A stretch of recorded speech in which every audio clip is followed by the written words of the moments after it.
Hey guys, this is Melissa with momsimplelife.com, and today I just wanted to show you guys how our tomato garden is doing. It is starting to get towards the end of the season, and I just wanted to show you what it kind of looks like on how you prune, and well, not really prune, but on how it looks like later in the season. As you can see, it is actually kind of very bare on some of these stems here.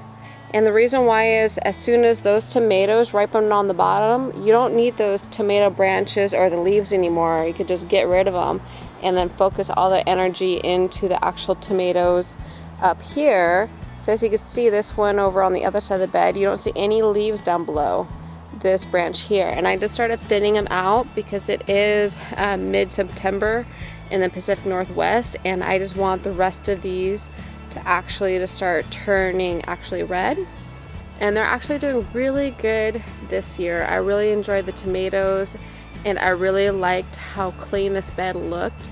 If I could redo this bed over again, I would still plant them as close as I did.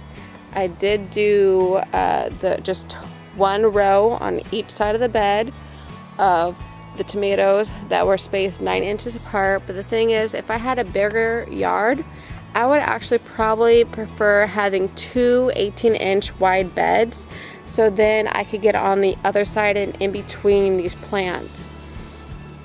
Because as you can see, some of these are getting so tall, and I ended up having to swing these plants out quite a bit.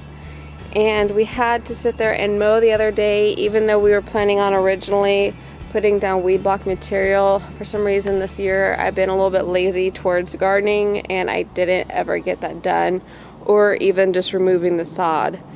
So I mean, that's my fault right there. If you could remove the sod, that'd be awesome, you know, before you start. And I would say another thing I would probably change about doing this bed is actually this bed is, or the trellis system is 6 feet wide. I would probably make this thing a lot wider and taller, because these plants got so tall that I had to really drape them down, and when I draped them down, they ended up hanging on the outside of these posts. So I'm going to do a different view so you can know what I'm talking about. Okay, to be able to see the view, what I'm talking about here is, since this is a 6 feet wide trellis system, you could see the plants kind of hanging on the outside of the trellis system. So if I did want to take the plastic and hang it over, it's going to be touching the trellis system. I mean, this is an awesome system if you didn't want to completely turn it into a greenhouse. I mean, I could still turn this into a greenhouse and push them on the inside. I'm just saying, if I ever bought a different property that had a lot more yard, I would probably sit there and use one of these 6 feet trellis systems just for one 18-inch bed down the middle. So since it is a 4-foot bed instead of an 18-foot bed or 18-inch bed, I have 2 rows of the tomatoes going down, and it's just hard to kind of get in there when it starts getting so bushy and stuff, just to pick on the inside. Although the one thing I do like about this trellis system is, because of the baler twine, it has held up really nicely. And if I did want to move some of the plants while picking, I can. And let me show you what I mean as in moving some of the plants while I pick. Okay, so what I mean by moving some of the plants while I pick is I just sit there and grab the top of the baler twine, and I just start separating the plants, and it does not break off the bottom. So that is really nice how the Mittleider, they're a lot closer together, and I can still kind of get in here to get my tomatoes if I wanted to. But if I was doing this again, I'd probably end up just doing an 18-inch bed and not having to move this, and I could just access the tomatoes from the other side anyways.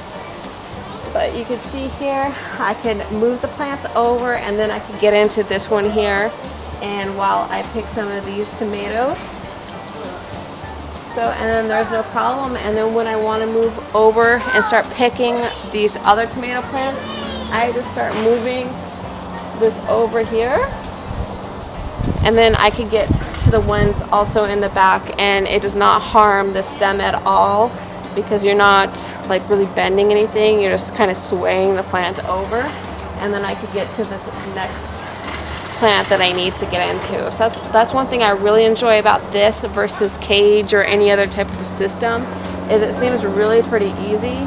But of course, you know, as you garden, as you do stuff, you end up learning what works for you and what doesn't, or maybe just an easier way of doing it like next year, or if you ever get another property. But overall, I've really liked this year's tomatoes, and this is probably our most successful year on tomatoes because they actually are turning red, and I have not had any blossom rot so far. So thank goodness for that.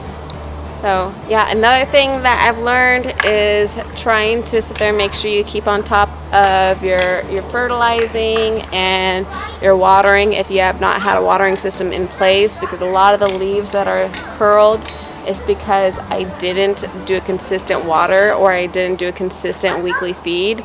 So if I like skipped a week, you know, that is probably why some of the leaves are curling. And previously we didn't have a watering system in place, so it was me trying to remember to come out here and water every single night before going to bed. And there was just sometimes I ended up skipping a night and caused some of the leaves to curl. But overall it's doing really good. We've been getting a massive amount of rain the last few weeks, and I am really thankful we have not seen any blight set in on a lot of these, and I've been just pruning like crazy lately and just harvesting constantly. And we will be doing a taste test. Probably I might publish it before this video or after this one.